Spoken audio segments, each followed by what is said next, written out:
I had some expectations heading into G-Day for Georgia. I had things that I thought were going to happen. I had things that I thought might happen. Some of those I came on here and talked about. What I really didn't think was going to happen was I didn't think I was going to be super impressed with the defense. Yes, this is a good defense. I think it's going to be a really good defense. I'm not saying that my prior thought heading into the spring game was that Georgia's defense was going to be bad. I just think that Georgia's offense is going to be really, really good. I think that this is going to be one of the 5 best offenses in college football. At least has the potential to be that. It's kind of been that over the last few years. It's definitely been a top 10 offense. And I really don't think that anything has changed over the course of this offseason that would make that change. In fact, I think Georgia's offense could be a little bit better than it was last year. Just when you talk about having Carson Beck in year 2 and taking a step forward and getting better and gelling with receivers that you've had more time with, gelling with the new offensive coordinator you now have more time with. But it was the defense that I came away more impressed with on Saturday because they limited a Georgia offense. And some of the numbers, if you kind of look at the stats, are really interesting. The way you can kind of break them down and the way you can look at Georgia's stats from last year and how did this defense really impact the game? Because in a spring game, what's different? To preface it, there's a few things different in the spring game. The quarterback's wearing a non-contact jersey, so you're not getting real sacks, and you're not getting some of those really late throws that might happen, a crazy play that might happen. Kirby's out there on the field. There's other people out there on the field. The offense is running a little bit of a vanilla playbook, and that is the only kind of real point against my thought where I was really impressed with the defense is that the offense is kind of just running a set few plays. They did not open up the playbook. They literally ran this one slot fade over and over, and they did it pretty well, actually, so that hurts the defense as well. But fast, right? The first takeaway about this defense is, man, they are fast, and man, they are athletic. Missing 2 of their fastest and most athletic and best players on Saturday in Smile Munden and Malachi Starks, dealing with some lingering injuries from last year, limited and out during this spring.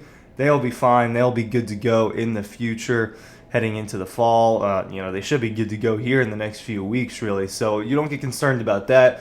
Even then, you get Dan Jackson out there. You get Ja'Cory Thomas out there mixing into those safety spots. You get Raylan Wilson, a young linebacker, in there for Smile Munden. And, it just kind of seemed like they didn't skip a beat. You look at this box score between the red team and the black team, and the red team is where the first team offensive was, and the black team was the first team defense. You look at the red team, and you look at the numbers, and you see Carson Beck, 25 for 46. Okay, well, we knew that they were going to throw it around a little bit extra in a spring game like this, and there's a couple of reasons why he had 46 pass attempts. One of the reasons was they were trying to win the game, and it wasn't happening. And yes, they did have to throw the ball, and they did have to keep moving the ball. So that is in the defense's favor. But another couple things. One, there is an emphasis on passing and not as much on running in a spring game like this. Excuse me. But the defense was good on run defense, guys.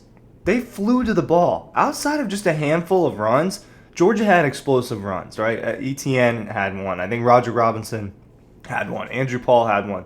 So you can remember a few explosive runs on hand. But when you look at the numbers from G-Day, it really shows you that Georgia's run game wasn't super effective on Saturday. And so my first thought with that was, hey, is this offensive line not as good as we thought, right? Because all of the hype has been around how this offensive line unit is going to be maybe the best in the country. I've definitely been one of the people that's hyping it up for that. When you can rotate, and you see it on Saturday, when you can rotate that many players in to a game that are capable of starting and playing at a really good, really high level on the SEC level, that's extremely impressive. And that's what they have with all those guards and being able to mix in people at center and tackle. It's impressive to me. So, why aren't they getting off? Well, the defense was there. The defense was just kind of always there with the run game. I mentioned the explosive runs. When you look at, this is just a way to show, hey, the Georgia defense actually did. Well, you look at Andrew Paul's yards per carry for the red team, 13.5. He had 27 yards, right, on a couple attempts. Well, one of them was a 25-yard run, right? So he did have that 25-yard run. The defense has got to limit those explosive plays, but his other run was for 2 yards. Roger Robinson on the red team, 11 attempts for 24 yards, 6 being the long. He actually didn't have an explosive run. 2.2 yards per carry. Trevor Etienne only carried it 4 times, but almost all those yards came on one of those 4 runs. And you go to the black team, who's playing on the second team against the second team defense. Chauncey Bowens, 5 carries for 22 yards, nothing special, half of them coming on 1 carry. Andrew Paul gets a 16-yard run. And that's kind of it. They didn't really run the football over there. So that's the other portion of it. The defense knows that you're passing. They know that they're not going to run. So there are different things about it. And these G-Day games never are super high scoring. I just thought that Georgia's offense would have a little bit of an easier time scoring against this Georgia defense. I thought that they'd be able to get down the field and make a little bit more action happen. 25 for 46 is not super impressive from Carson Beck. 300 yards, a couple interceptions. Right, one of them was batted down. It was a really good play by Micah Williams, not completely on Carson Beck. And what I will say is there were a few bat downs. So that's something that the Georgia defense, it looked like there was an emphasis on that. There was multiple bat downs at the line of scrimmage against Carson Beck and then at least one against Gunnar Stockton. So a new emphasis for the defense. You add that in, they're getting even better. Whenever someone bounced it out to the outside in the run game, everybody was there. I mean, Janelle Aguero flying out there. Second team, KJ Bolden flying out there to the line of scrimmage.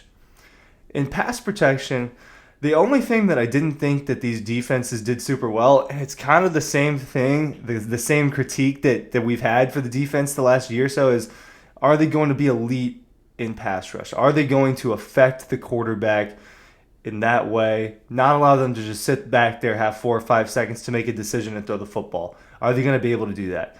I didn't think that it's hard to evaluate it on G-Day, but that was kind of the one thing I didn't think the defense did super well. They did get back there a couple times, definitely got to Gunnar Stockton a couple of times. When you look at the defensive stats on here, sacks, none for the black defense. The black defense being that first team defense against Carson Beck in the first team offense. Not a single sack. Why didn't they get a sack? Well, there's 2 reasons why. I think the Georgia's offensive line is going to be elite in pass block. Oh my goodness. I mean, Carson Beck had time to throw. But the other point of it is Carson Beck, man. One of the best things that I saw him do on Saturday was just how quickly he got out the ball when there was pressure. The few times where someone was about to get there and about to sack him, or someone finally did break through, they had a blitzer finally break through, right? And they know that they're not really trying to hit Carson, but they can at least go get a hand on there and call it a day. It was boom, boom, boom.